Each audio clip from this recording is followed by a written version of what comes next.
The pain and suffering of our African people in South Africa will continue up until our politicians put their selfish needs aside and reconcile. Now, the African parable says, if you feel pain, you are alive. But if you can feel the pain of others, you are human. I think the luxurious life of blue lights that our politicians are living has made them numb in feeling the pain of the people that have voted for them. Today, I want to talk about why is it that the leftist parties cannot reconcile.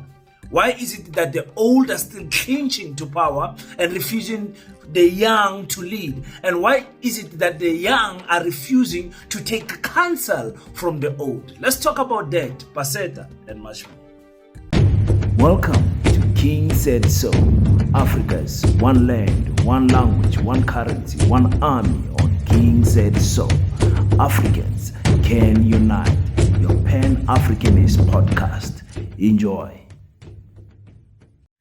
Peace in Pan-Africanism to all my African brothers and sisters from all around the world. Welcome back to King Said So. I'm your host, Kagiso Hlongwane, host is in Sono, and we're back at it again with another one. And this time around, we are talking about the leftist parties uniting one more time for the sake of the African people. Before we do that, ladies and gentlemen, we are building a school.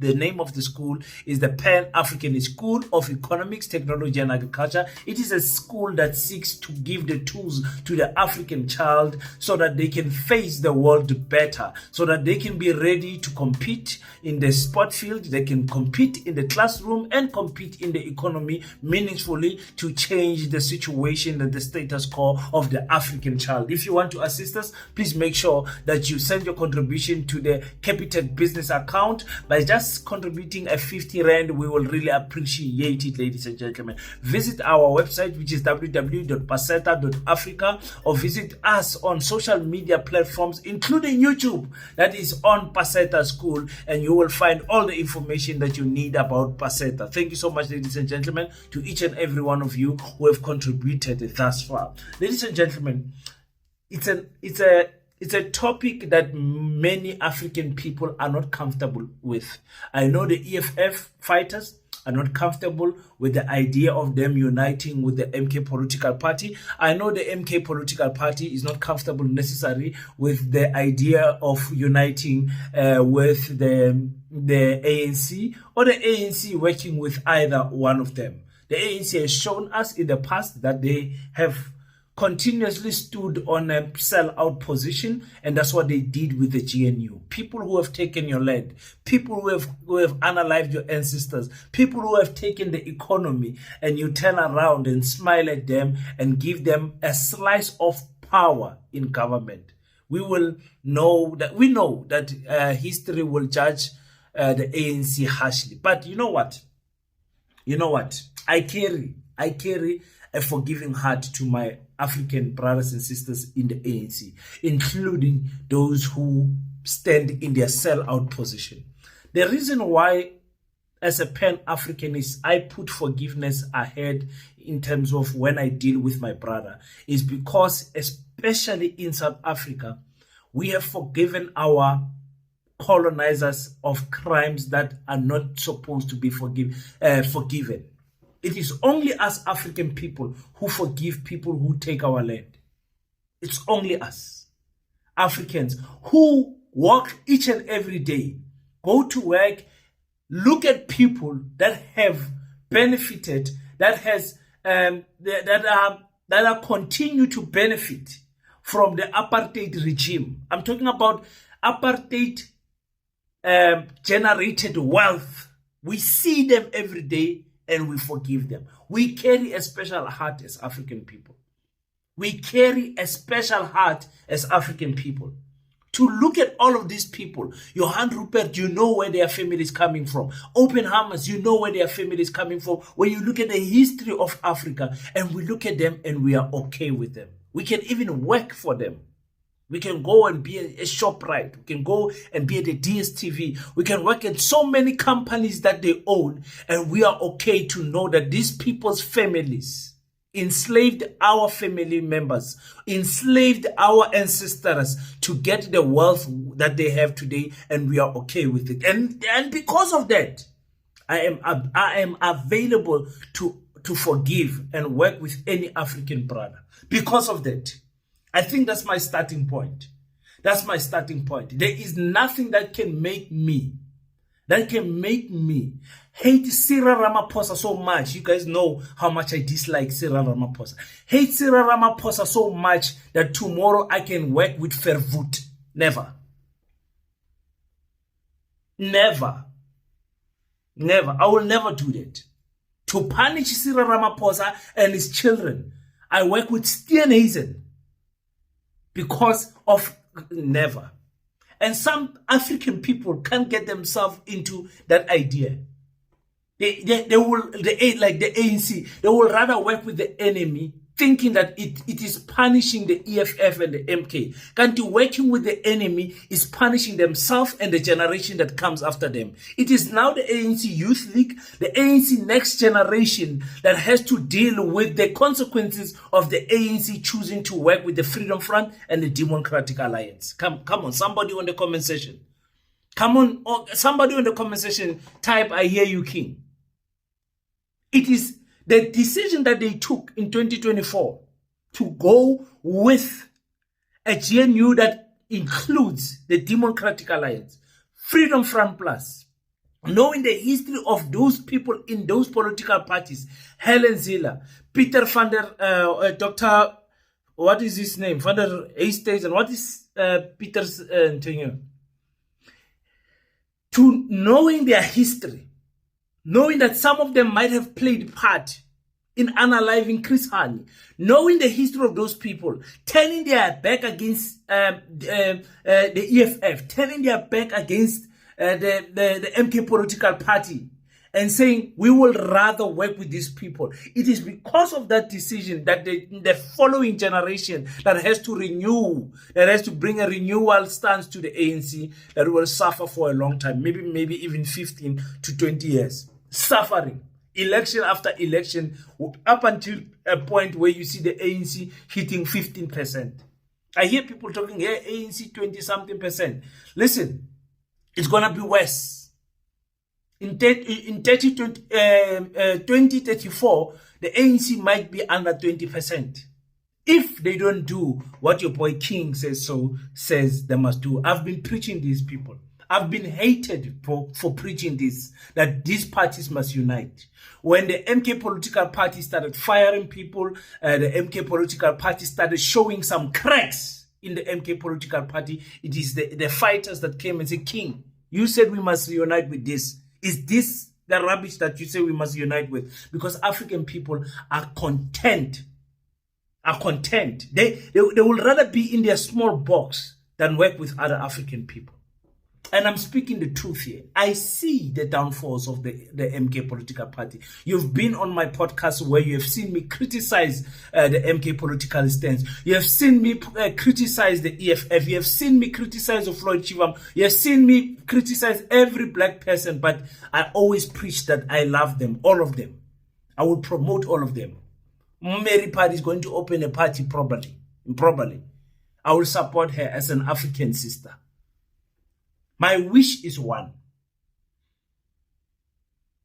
that these political parties, which are these political parties? We know that it's the MK and the ATM is one.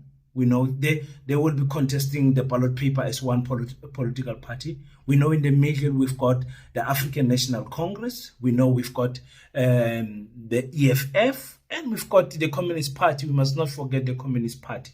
They are also there.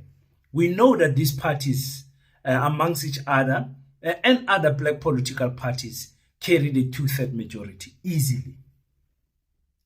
I would even include my brother Ugaten Mackenzie. I would include him there. Never forget Action SA. Never forget them. We know that our brother Musimaimane needs help there and there. Staying in the DA for that long has messed his reasoning capacity. But him also, why not? As an African brother, of course. but never the Democratic Alliance and never the Freedom Front Plus. Never. Especially the Freedom Front Plus. Yes. I would wish that those political parties, their leaders can put their differences aside. What do I mean?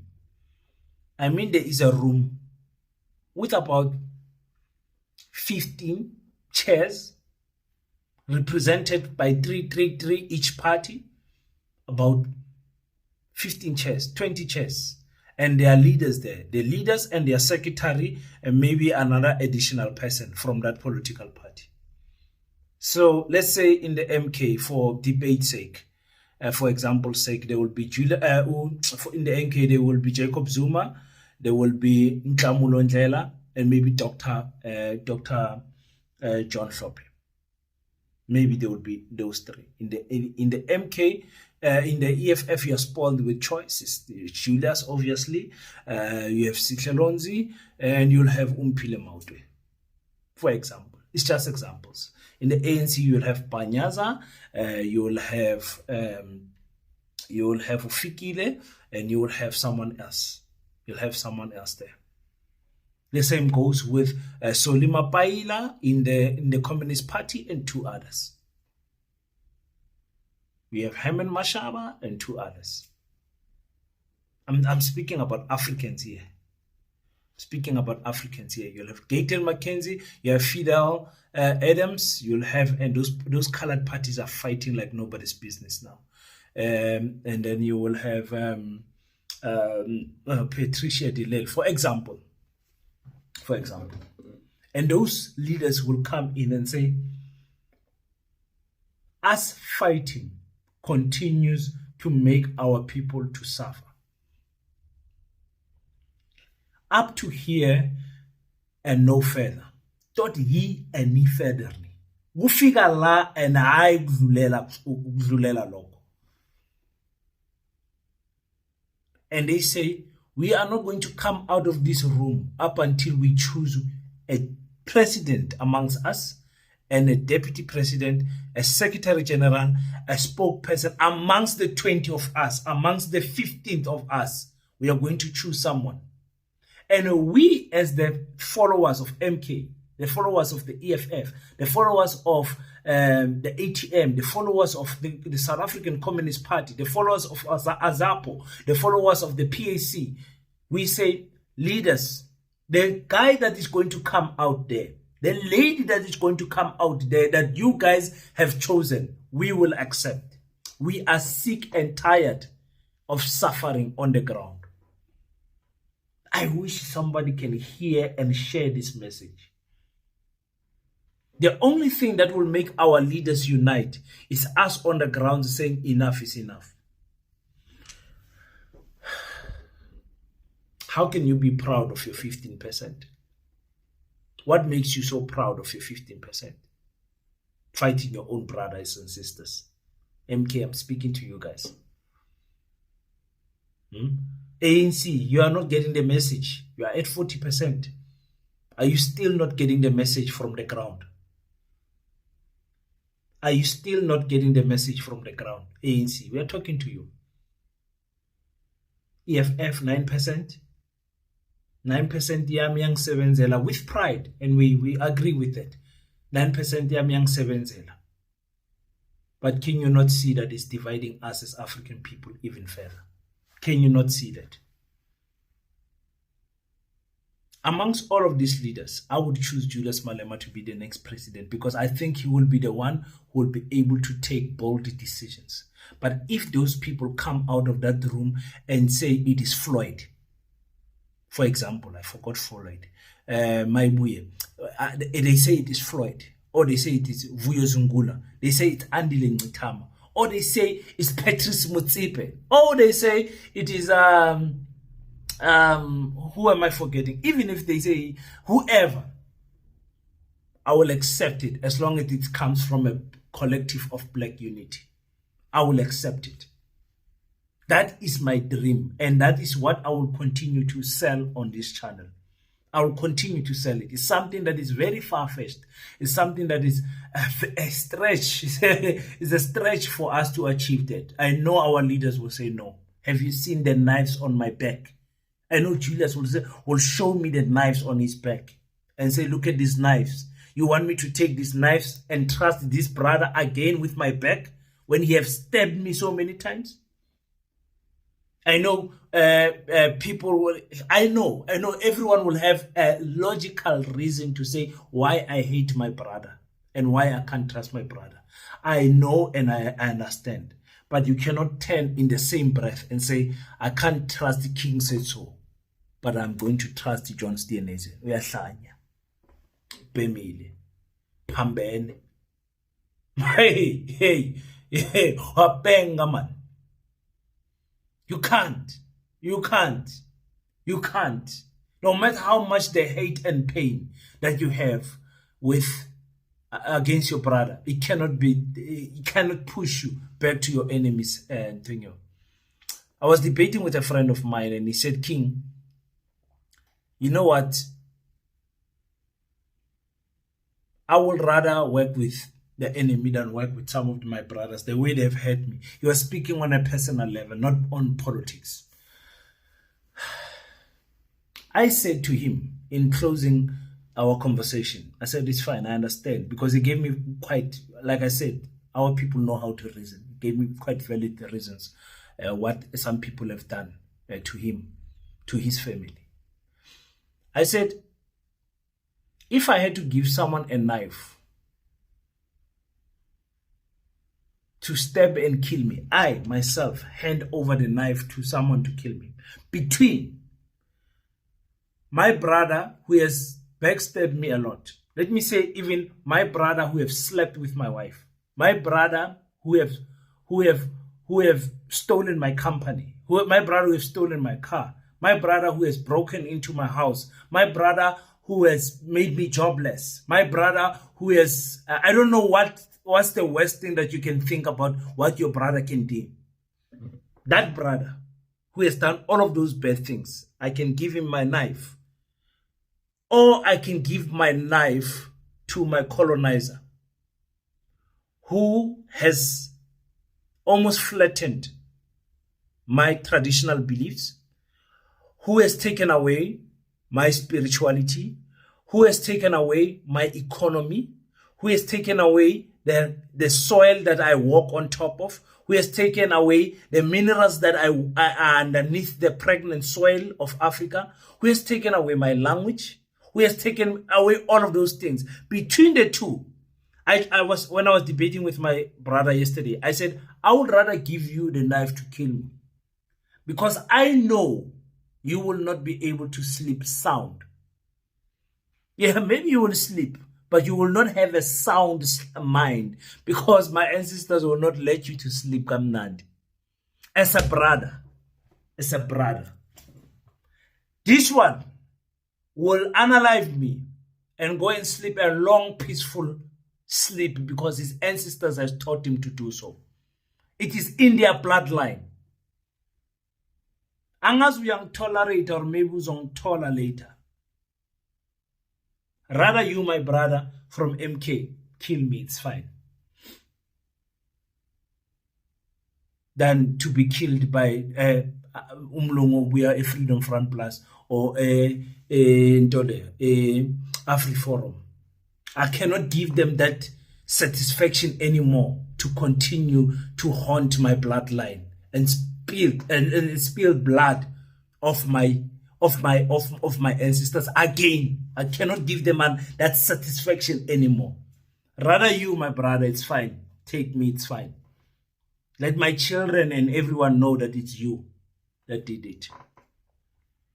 Than to go back into the hands. It's like being chased by a lion to the sea, and you see sharks waiting there, and you're asking yourself, must I go back to the sharks, or must I face the lion? What must I do? It is that type of a thing. It's not an easy decision to take, but I will gladly say it's fine, my brother. It's fine. Take me. That is my thinking. I wish our politicians can can wake up to that. Like I said, our politicians can feel pain because they are human. But I think Inyembes feel it to the point that they cannot feel our pain anymore. Because their human nature, their Ubuntu nature has been lost. Let me hear on the comment section. I'm at a point now where I don't care who's the next president. As long as Africans unite, I don't care who comes out there. They can come out there and say, Batabile Dlamini is the president. I don't care. As long as they have united. As long as they're united. I pray for the day where all of these politicians, the UDM, who are coming from the ANC, I pray that one day they can work together. They don't have to lose their umbrellas. You don't have to. The government of collusion has shown us that you don't have to lose your umbrellas. But I want to see a cabinet of EFF, MK, Maibuya Africa, Communist Party, the cabinet of that. And those people are the ones that we say, we want to see if you guys can give us our dignity back as Africans. Thank you so much, guys, for tuning in on King's Soul. If you enjoyed the content, please go in the comment section and leave your thoughts there, and let's hear what you have to say. And please click the subscribe button. We're chasing 60,000 subscribers before the end of the year. And hit the bell icon, and we will see you on the next one. Until we meet again, don't forget to pray. But after you pray, stand up, African child, do your best so that God can do the rest. Peace in Pan-Africanism. I salute you.